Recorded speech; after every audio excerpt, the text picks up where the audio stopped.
한동훈 국민의힘 비대위원장이 어제 인천에 갔죠. 거기에서 국회의원 정수 50명 줄여서 250명으로 하겠다. 뜬금없이 이런 공약을 내놓았는데 여기에 대해서 한번 짚어보려고 합니다. 한동훈 위원장의 얘기를 먼저 들어볼까요? 여러분, 국민 여러분들께 여쭤봅시다. 지금 국회의원 수 300명 적정한지 아니면 줄여야 하는지.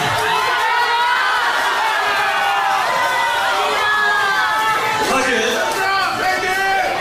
우리는 국민들께서 어떻게 생각하실지 답을 이미 오래전부터 알고 있습니다. 맞습니다. 문제는 실천할 만한 의지와 결의가 있는 정당이냐 그렇지 않느냐의 차이입니다. 우리 국민의힘은 이번 총선에서 승리해서 국회의원 수를 300명에서 250명으로 줄이는 법 개정을 제일 먼저 더불어민주당에 이번에도 반대할 것인지 묻겠습니다. 더불어민주당만 반대하지 않는다면 대한민국의 국회의원 정수는 올해 4월 250명으로 줄어들 겁니다.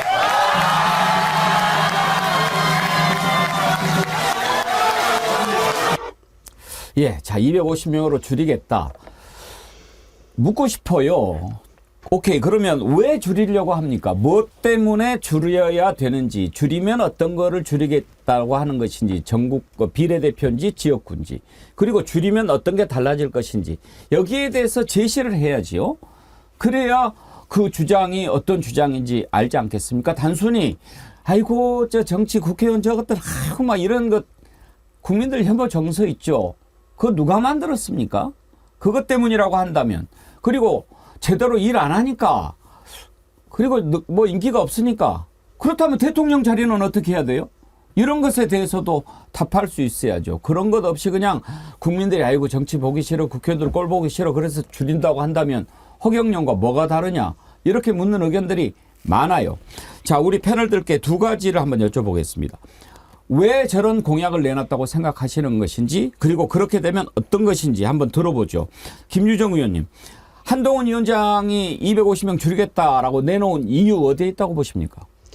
일단은 이거는 정치 혐오에 기반해서 뭔가 이제 정치 개혁을 이뤄보자라는 취지인 것 같은데요.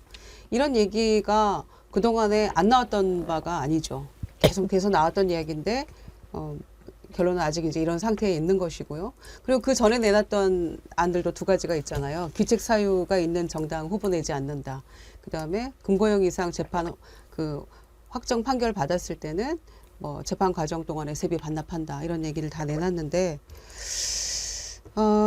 이거는 그러니까 이제 지금 이 양당 정치의 폐해를 바라보는 국민들의 어떤 그 정치 혐오나 이런 거를 기반으로 해가지고 좀 정서를 자극해 보고자 하는 것 같은데, 귀책 사유 있는 김태우 후보 내가지고 지금 국민의힘이 오늘날 본인이 비대위원장까지 이르게 된 거 아닙니까?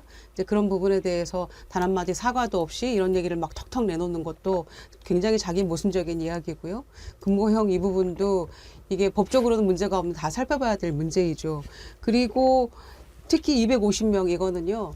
국민들이 아우 싸우는 꼴 보기 싫으니까 그냥 국회의원을 다 없애버려라고 하는 그런 정서에 기반한 것인데, 실제로 특권을 내려놓으려면 숫자가 더 늘어나는 게 맞죠.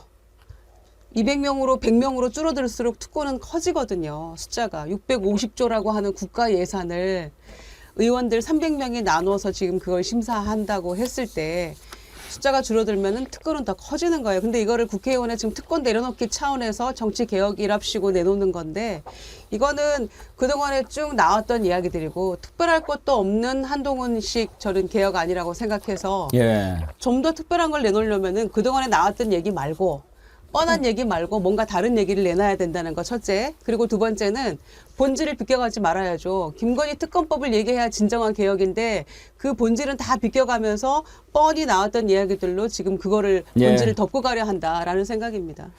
방금 김유정 의원님 말씀하신 중에 제가 확 와닿은 단어는 랍시고였습니다. 개혁이 아니 랍시고. 네. 김철근 총장님, 지금 네. 사실 OECD 가입 국가 평균으로 봐서도 우리나라 국회의원 정수 300명이 많은 건 아니거든요. 네. 사실 적은 편에 속해요.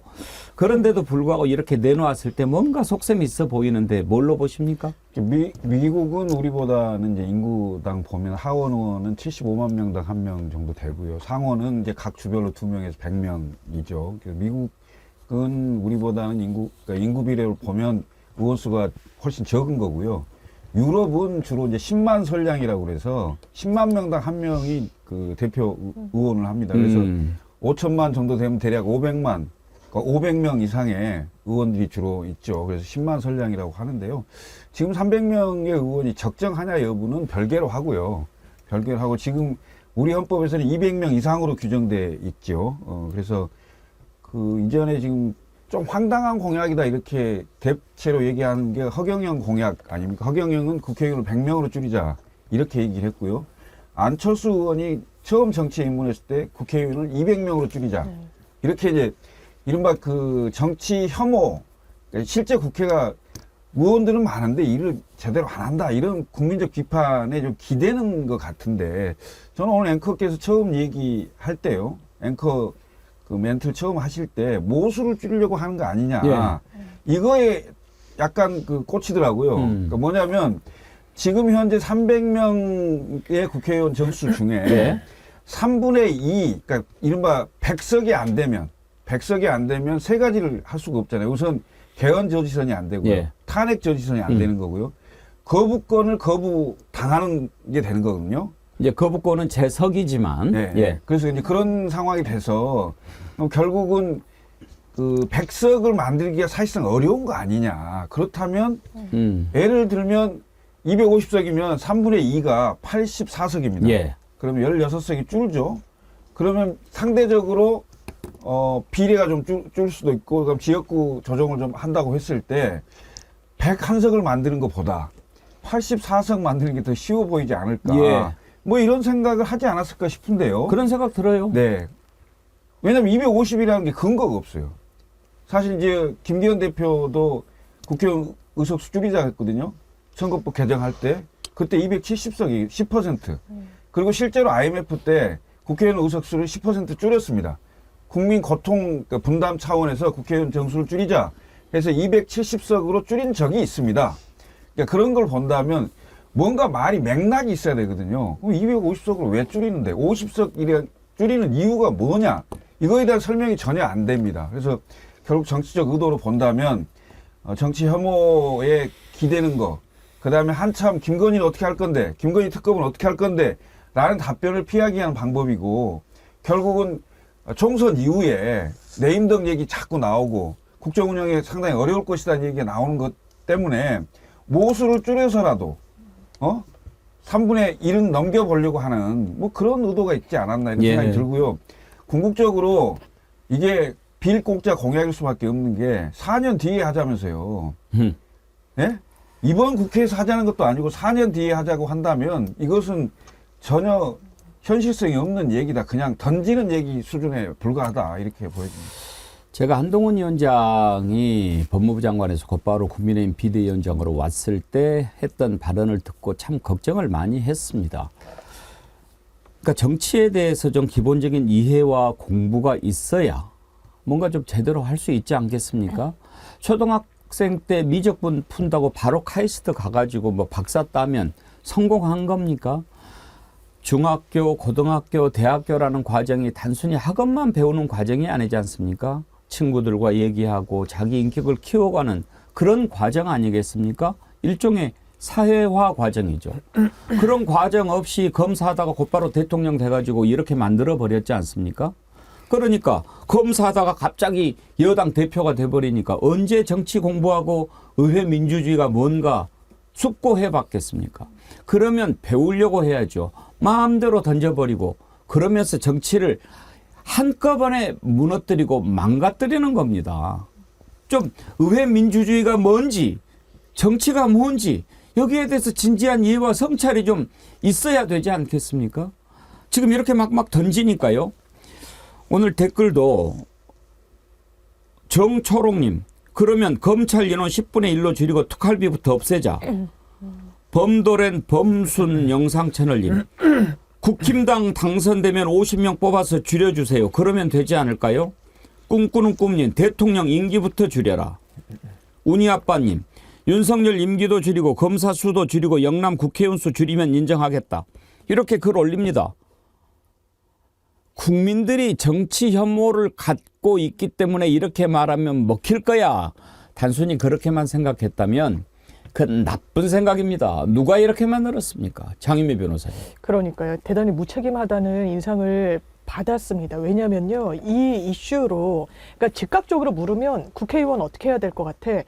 줄이고 왜요? 그렇다면 국회까지 없애죠. 그런데 우리 짚어주신 대로 OECD 제가 지금도 찾아봤더니 국회의원 한 명이 OECD 평균이 이 국민들 숫자로 치환을 하면 7만 명이에요. 우리나라는 국회의원 한 명당 국민 수가 17만 명이라고 합니다. 한번 KBS에서 500명의 시민에게 이 정치 민주주의를 수기해 보겠다고 해가지고 이 이슈를 대단히 심도 깊게 논의한 적이 있었어요. 상당히 많은 시민들이 수기를 하고 논의를 하고 토론을 거친 끝에 내린 결론이요. 이 의석수를 높여야 된다라는 것입니다. 가장 큰 이유는 숫자를 줄여버리는데 권한은 그대로 이어서 권한이 훨씬 커져버린다는 거였어요. 이를테면 예산 심의를 하잖아요. 600조 정도가 됩니다. 지금으로 하면은 한 2조 정도를 한 의원이 기계적으로 산정을 하면 예산 심의를 들여다본다고 하는데 그게 한 2.4조 정도로 늡니다. 이 정도만 봐도 그래요.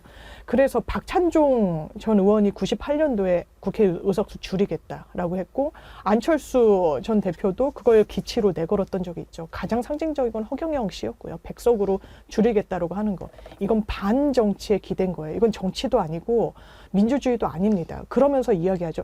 민주당 받을래 안 받을래. 이걸 어떻게 받겠습니까? 모든 정책을 국민 보고 하는 게 아니라 불체포 특권, 민주당 받을 거냐 안 받을 거냐. 사후 유죄 확정 판결 받으면 이 세비를 뱉어내는 부분, 민주당 받을 거냐 안 받을 것이냐. 오로지 정책 방향성이 민주당을 향해 있으면 이게 국민 선택 받을 수 있겠습니까? 대단히 실망스럽습니다. 신인규 위원장님 분석을 한번 들어보고 싶은데 왜 저런 얘기를 했을 것 같습니까? 우선은 저는 한동훈 위원장이 그 정치에 대해서 이해가 부족하다. 이건 부족한 정도가 아니라 거의 사악한 수준입니다. 제가 볼 때는 국민들을 상대로 정치를 굉장히 가볍게 여기는 것이 드러났다라고 보고요.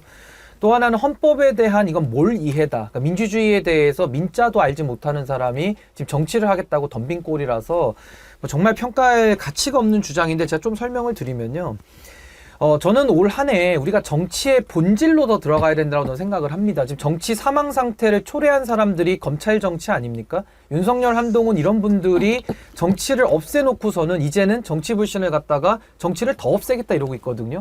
그래서 저는 국민들께서 뭐 줄이자, 없애자, 이런 주장을 하는 정치나 정치 정파들은 경계해야 된다. 굉장히 포퓰리즘적이고 반정치적인 세력들이다. 정치인들이라고 하면요. 문제가 뭔데 그 문제를 어떻게 개선해서 더 잘하겠다. 어떻게 해서 바꾸겠다. 이런 말을 해야 정치가 살아나는 것이지. 아니 없애는 거 얼마나 쉽습니까? 제가 비견한 예를 설명드리면 과거에 해경이 잘못했다고 했을 때 박근혜 대통령이 해경 폐지해버렸습니다. 그러니까 해경을 폐지하니까 어떤 일이 일어나냐면요. 이제 서해바다에서 중국 어선들 잡지도 못해 이러다 보니까 또 해경 부활시켰거든요. 그래서 저는 이런 식의 정치는 이제 국민들께서 이런 정치라는 사람들 심판을 해주셔야 되는 거고요. 무엇보다도 수를 줄이자. 그럼 반대로 전 여쭤보고 싶은 게 수를 줄이면요. 질이 올라갑니까? 결국에는 들어가는 사람이 누구냐. 결국에는 정당을 어떻게 바꿔서 어떤 국민들을 위해서 일할 소신 있는 일꾼들을 갖다 넣을 것이냐. 이게 핵심이거든요. 근데 본인들이 공천 딱 틀어주고 있으면서 수를 줄여가지고 자기 말 듣는 사람만 더 넣겠다라는 것은 오히려 더 관리하기 쉽게 만들겠다. 오히려 더 정당이나 국회를 검찰이나 이 관료들이 더 관리하기 쉽게 만들겠다라는 이야기거든요. 그래서 이것은 완전히 정치에서 국민을 배제시키겠다는 선언입니다. 이런 사람들은 절대 정치하면 안 되고요. 무엇보다도 국회가 국민의 구성을 닮은 국회가 돼야 이제 비례성이 충족이 되는 건데 이런 식으로 수 줄여가지고요. 국회가 더 나빠질 것이다. 저 그렇게 봅니다. 저는 방금 신인규 위원장님 말씀하신 것 중에서 사악하다라는 게 딱 와닿는데 정말 그렇습니다. 지금요 한동훈 위원장이 막 여러 가지 지금 내놓은 공약들이 있지 않습니까? 그런 거 보면 국민들이 맞아 막 이럴 것 같은데요. 항상 본질을 비껴갑니다. 가장 중요한 본질이 뭔가를 들여다봐야 되는데 편중만 울리는 거죠. 예를 들어서 한 가지 생각해 볼까요? 국회의원 불체포 특권. 이거 포기 선언하는 사람만 공천 주겠다라고 얘기합니다. 자, 국회의원 불체포 특권은 헌법에 지금 규정이 돼 있죠. 그럼 헌법을 바꿔야 되는 문제인데 헌법을 바꾸겠다라고 하는 것이 더 본질에 가까운 거죠. 그게 옳지 않다고 생각한다면.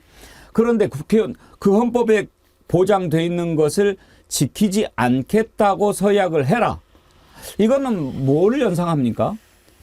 그리고 또 한 가지. 그러면 국회의원 불체포 특권을 포기한다. 국회의원 체포 누가 합니까? 검찰이 합니다. 검찰이 공정하게 수사하도록 하겠다라고 먼저 얘기를 해야지요. 그게 옳지요. 그러면 지금 많은 국민들이 검찰권이 공정하게 행사되고 있다고 믿습니까? 그런데도 그것을 비껴가고 국회의원 불체포 특권만 이야기하는 것.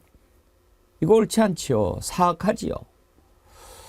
그런 식으로 자꾸 문제를 풀고 해결을 하려고 하면 절대로요. 꼼수는 언젠가는 다 들통이 나고 정의 앞에 진리 앞에 무너지는 겁니다. 또 처음부터 한동훈 비대위원장 들어왔을 때 저거 뭐지 무슨 카드지 김건희 지키기 아닌가? 김건희 얘기 한마디도 하지 않습니다. 그리고 맨날 이야기하면 문재인 정권 때부터라고 얘기합니다. 심지어 최근에 나왔던 그 조사 자료까지도 문재인 정부 때라고 이야기했는데 그거 사실과 다른 거였거든요. 그거 한번 보실까요? 네, 회의에서 김건희 여사가 23억 차익 봤다는 검찰 의견서가 공개됐다면서 특검법 이제 제고하셔야 된다는 이런 말을 하는데 혹시 어때요? 그거 옛날에 문정권 당시의 의견서 아닌가요? 그럼 그때 왜 안 했어? 그래서 한동훈 국민의힘 비상대책위원장이 어제 어떤 말을 했냐면 그건 문재인 정권 당시 문건 아니냐. 그럼 그때 왜 기소 안 했냐. 이런 이야기를 하는데 어떻게 받아들이십니까? 자, 이걸 보고서 아, 이분이 요새 많이 바쁘시구나라고 생각을 했습니다. 왜요? 왜냐하면 전혀 기본적인 팩트가 맞지가 않아요.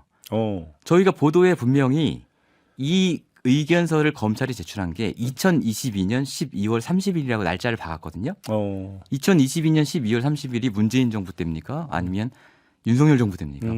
그 시기에 한동훈 비대위원장이 법무부 장관이었어요. 그러니까 이 문건은 윤석열 정권이 만든 문건입니다. 아, 그런가요? 윤석열 정권의 검사가 만든 문건이고요. 이게 첫 번째 드리고 싶은 말씀이고 두 번째는 자, 정권이 바뀌면 계좌에 있는 숫자가 달라집니까? 그렇죠. 계좌에 있는 숫자는 정권과 관계없이 똑같이 있는 거고요. 마지막으로는 그럼 본인은 문재인 정권 때 수사하는 것과 윤석열 정권 때 수사할 때 본인이 검사일 때 달리 했는가? 후배 검사들을 이렇게 욕보해도 되는가? 라고 뭐 여러 가지 층위에서 문제가 있는 발언이라는 생각이 들었습니다. 신흥희 변호사님, 저걸 문재인 정부 때라고 얘기했는데 몰랐다는 얘기일까요? 근데 한동훈 위원장은 본인이 불리하면 일부러도 몰랐다고 말을 하는 사람이기 때문에 저분이 뭘 알고 모르고가 중요한 건 전혀 아니고요. 저는 지금 이 국회의원 정수 축소라고 하는 상당히 반정치적이고 반헌법적인 주장에 대해서 국민들께서 이 부분을 꼭 아셔야 된다고 생각합니다. 결국에는 듣기에는 우리가 분노 감정이 있으니까 달콤해 보이는데 결과적으로 국민들한테 피해를 준다. 이게 달리 말하면 겉으로는 달콤한 말 하는데 그거 먹으면은 독을 먹는 거랑 똑같은 거거든요. 그걸 사기꾼이라고 부릅니다. 그러니까 그런 사람을 사기꾼으로 우리가 처벌을 하거든요. 사람을 속이는 거니까요. 그래서 저는 한동훈 위원장이 갖고 있는 문제의식에 대해서 제가 해결책을 하나 드리자면은 우리 정치인들이 가서 사고를 많이 치잖아요. 심지어 어떤 의원은 공천 달라고 후쿠시마 오염수 수돗물까지 떠마시는 지경까지 왔는데요. 이런 분들 없애려면 국회의원 수를 줄일 게 아니라 국회의원 수를 오히려 더 늘려서 경쟁을 시켜야 됩니다. 그래서 국회에 들어가는 사람들이 다양해지기 위해서 정당부터 지금 한동훈 위원장이 공천권을 갖고 있잖아요. 그 정당부터 입구를 더 여셔야 됩니다. 더 여시고 그 사람들이 들어와서 국민들을 위한 경쟁의 틀을 만들어야 되고 이런 이야기를 하는 역할이 지금 비대위원장의 역할인데 자기 일은 하나도 안 하고요. 문재인 정부 때리고 또 국회의원들 때려서 결국에는 분노 감정 일으켜가지고 또 국회의원 줄이겠다. 이걸로 정치적 이익 보겠다는 거거든요. 그래서 제가 아까 서두에 이걸 사악하다고 표현한 이유가 이거 모를 정도의 지능이면요 정치하시면 안 돼요. 이걸 이해하면서도 이런 이야기를 한다? 그럼 그건 의도가 사악한 거죠. 그래서 저는 한동훈 위원장이 절대 정치를 해서는 안 되는 사람이라고 제가 이야기를 여러 차례 했는데 지금 본인의 주장들을 보면은 제 말이 맞았다라는 것을 스스로 입증해주고 다니시는 거 아닌가. 이건 매우 비극적인 일입니다.